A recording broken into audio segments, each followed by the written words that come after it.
What's quacking, everybody? What's quacking? I had a different video planned for today, totally different. It kind of picked up where the last one left off. But I have some news that I'm excited about, and I thought I would just share it with you today. So this is sort of an impromptu video. As you can see from the sky behind me, it's been raining the last couple of days, and the clouds today are still looking very, very moody.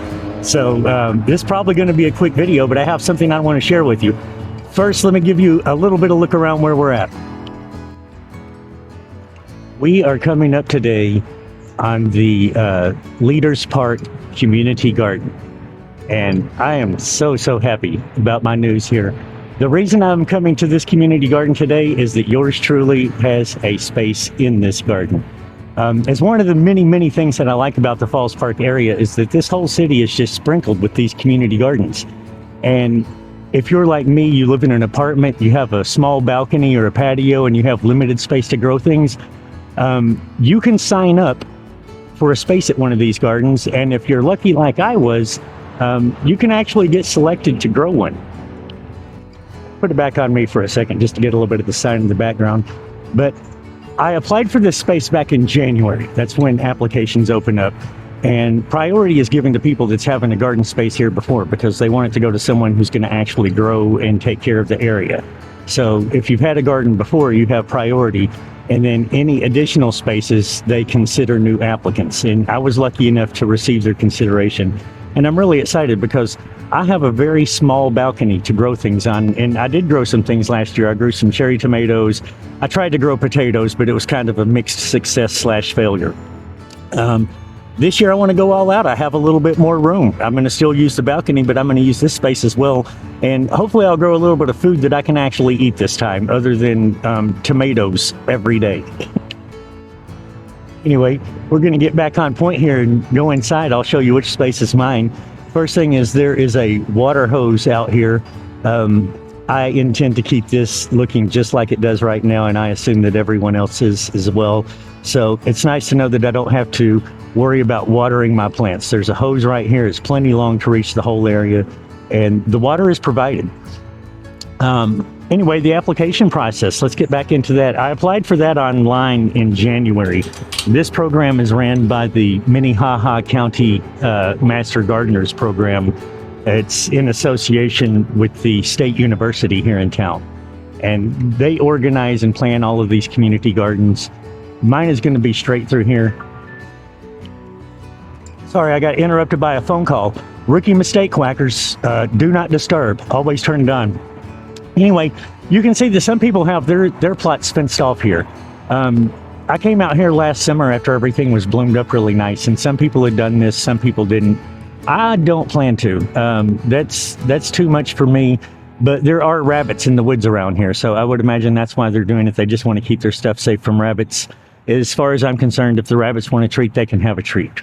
So right beside this fenced area here, this spot here is plot number C2. This is our spot. This is it. So now the question is what to grow. I'm going to share this space with my friend Ashley. She wants to grow some sunflowers and maybe some marigolds or something. I'm more into vegetables. I want to grow things that I can eat. So I'm kind of looking for some input. If you had a space, I don't know how big this space is. I would roughly guess that it's maybe 15 by 20, but that's just a guess. I have no idea. What would you grow? If you had this available, what would you grow in this spot? One interesting thing to me is that there are, they call this Leaders Park, but there's really nothing here except for the community garden. There is, however, spinning out of frame. There is, however, a bike trail that goes down through the woods. So I like to take a walk on that trail. I love wooded paths, and this area is full of prairie land. So anytime I see a wooded path, I have to get on it. So let's take a little walk down that. I'll show it to you, and we'll figure out what we're going to grow in this garden this year. So the garden's here. We are going to go right down here, and there will be a cutoff into these woods. It's part of a trail network that's known as FAST, which is Falls Area Single Track. I've never seen a sign saying that pedestrians aren't allowed, so I assume I'm allowed to walk on it. But it's really intended for people who are mountain biking. Sioux Falls has a network of these trails, usually along rivers and creeks. They're all over the city. And I use them just for walking in the woods. I walked through many of these trails all during last summer. I think 2 or 3 times I encountered someone on a bicycle, 2 or 3 times I encountered someone on foot, so it was pretty much an even mix. But you can see that the sign here just says share the trail. Share the trail. So I assume it's okay for me to be here. I just like to be mindful, listen around me. Most people, if they do come up on a bike, they will either ring a bell or call out to you, but not everyone does. So just be observant of your surroundings, listen carefully, and if you hear someone coming, give way. Just give way. Don't try to own the trail. You don't want to get hit by somebody flying through here on a bike, I guarantee you. But it's pretty nice. They split off into sub-trails. Anyway, back to the garden. Let's get back on point with that for a moment. One of the main reasons I am excited about having this garden is that when I was a child growing up, I spent a lot of time in my grandparents' garden. Both of my grandmothers had very big gardens. They both grew generally the same things for the most part. And I spent a lot of time helping them grow those things. And there's some things in particular that really stand out in my memory. First and foremost is tomatoes. I don't see how you can even consider it a garden if you aren't growing tomatoes. Just don't even bother. Don't even bother. You got to start with tomatoes. And I don't want a lot because I can give some away, sure, but I don't want to have more than I can give away or more than I can eat. And I'm not ready to move into jarring and canning and all of that yet. But I do want a couple of varieties of tomatoes, maybe a couple of small plants, 3 at the most of each kind. 2 or 3 of each kind of tomato plant. So that's 6 plants there. Okra. I don't remember if my grandmother on my father's side really grew okra, but my mom's mom sure did. She grew lots of okra. I remember getting all scratched up helping her harvest that stuff. It has the scratchiest leaves. But if you're from the South, you love fried okra. Guaranteed you do. And I want fried okra. I haven't had any in a long time. I want some, and I want okra that I grew myself. Anyway, let me switch back around to the trail, let you see where we're at.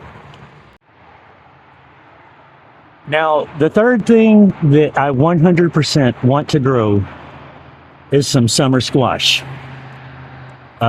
It's no secret that the McConnells love to eat fried squash, and I'm half McConnell, and that half of me also loves to eat fried squash. You just slice it up, fry it in a pan. It is absolutely delicious. I'm not going to claim that it looks the most appealing, but the flavor just can't be matched. There's nothing that compares to it. So we've got some tomatoes, we've got okra, and we've got summer squash. And I don't have the starter plants for the tomatoes. They're not available in this area yet. But I do have the seeds for the okra and the summer squash. I mentioned I'm sharing it with Ashley, and she wants to grow some flowers. She's got her flower seeds. So, but I feel like I've got room coming up to a little opening here. Look at this. The beauty of a single tree.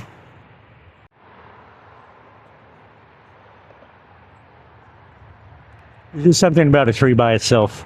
I mean, I know we're right at the edge of the woods, but this one's kind of separated out. It looks really nice when there's leaves on it. It's a late bloomer. Anyway, let's carry on. We're going to cut across the grass here. So where was I at with my thoughts? We are going to grow tomatoes, a couple of kinds. We're going to grow some okra. We're going to grow squash. We already have the seeds. All I need is the starter plants for tomatoes. But I feel like I've got room to grow a little bit more than that. And I'm having trouble deciding what. I thought about some kind of peppers, maybe banana peppers. But truthfully, I'm not going to eat them. And I don't know who I would give them to. I thought about growing some kind of beans, but I probably wouldn't eat those either. But if you're someone who is into food storage and preparation, especially in today's world, then it's hard to go wrong with pinto beans because they can be eaten as beans. They can be ground into meal to make bread, and you can dry pack them for a good 20, maybe even 30 years, depending on how you go.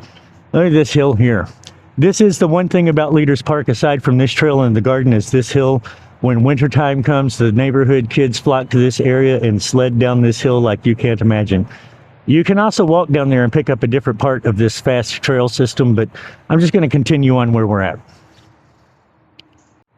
So maybe some pinto beans would be a good option. I don't know. What do you think? If you had this space, what would you grow? I know you would grow tomatoes because, as I said, it's not a garden if you don't grow tomatoes. So I know you would grow tomatoes. I've seen people grow corn in that garden last year. That's not really my thing. They never grew corn where I grew up at. So I don't have a history with it. I don't really know how to take care of it properly. Don't know anything about it. So corn's not on the table. But I just feel like something's missing. I feel like there's something that I should add to this. And I feel like somebody out there in the internet knows what that is, and they're going to bring me the suggestion that I need. So if you see this video, just think, if this was your garden and you already know you're going to have some flowers, squash, tomatoes, okra, whatever, what are you going to add to it? Or maybe I should think of it in terms of a plate. In terms of a plate, in a few months, 3 or 4 months, I want to have a plate with a slice of tomato, some fried okra, some fried squash, maybe some barbecue chicken, and it's going to be the single best thing that I've eaten in a couple of years, guaranteed. Now, what do I want with that? Sounds like a full plate. For someone like me, that's already too much food. But yeah, I'm all about it. Anyway, I guess that's about enough for the garden. I'm going to put you back on the trail so you can see a little bit of this walk. And I do have a little bit more of an announcement for you aside from the garden. It's a much smaller announcement, but it's something else that I want to share with you since I'm in the mood to share today. I don't know if the microphone picks it up, but there's some birds singing away in the background, and I love the sound of that. I mean, we're just fresh coming out of winter up here still. I know it's the end of April, but it's 50 degrees today. Far cry from last week's video when it was in the 80s and sunny. Today, it's been raining for 2 days and the temperature's dropped. It's 50 degrees. Everything is wet, and it reminds me of winter. So it's nice to have the birds in the background to remind me that winter is over and we are coming full on into spring. Summer's going to be here before we know it, and everything's going to be beautiful.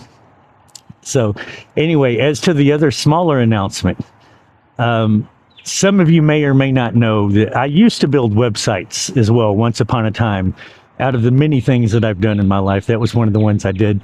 I couldn't guess as to how many websites I've built, countless dozens of them.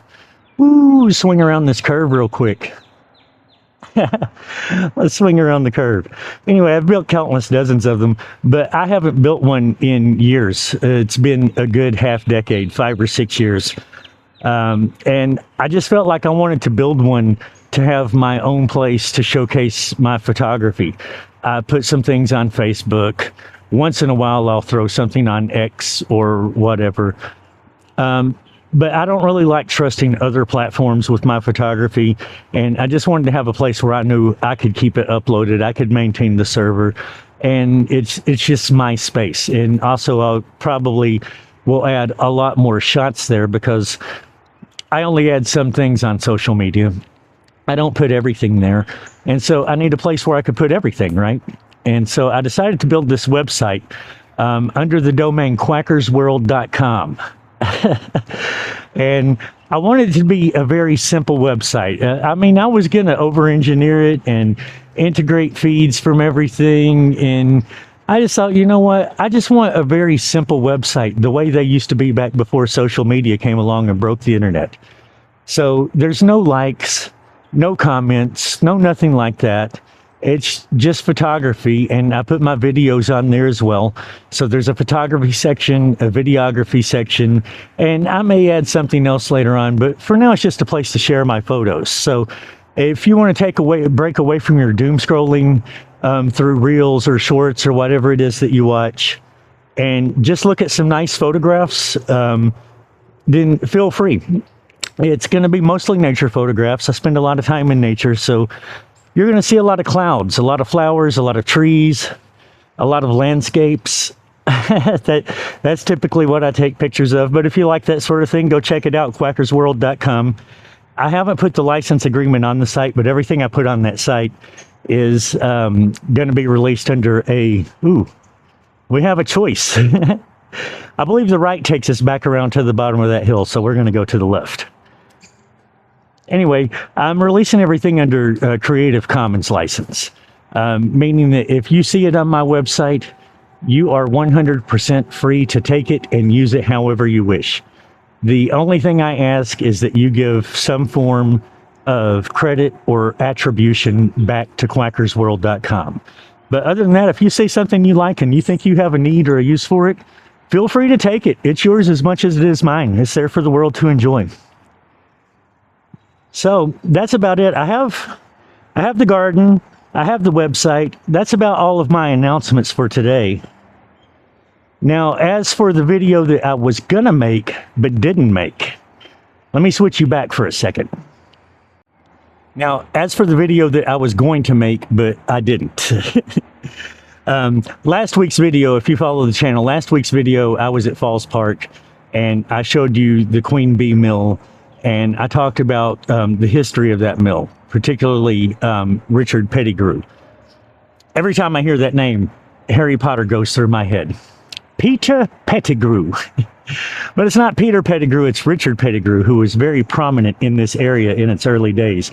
And I find this guy to be really fascinating. So since I did a video at the Falls and talked about how he brought the Queen Bee Mill in and how he was like a very industrious person in his time, I wanted to go look at his house because it's pretty much a mansion for its day, right? I've only seen it from the outside, and I learned that I'm allowed to go inside and see the inside. So that's what we're going to do next week. We're going to go look at the Pettigrew house and see how the very first senator from South Dakota lived his life here in town. It looks like a really awesome house from the outside, and I can't wait to see the inside. So if you want to see that sort of thing, check back with me next Wednesday, and it will be there waiting. For now, I'm just going to do a little speed walk through here. I want to test out the hyperlapse on this camera. I've never used the hyperlapse, so let's just do a little speed walk and see where we end up, and I'll trail off and I'll see you next week. Quackers out.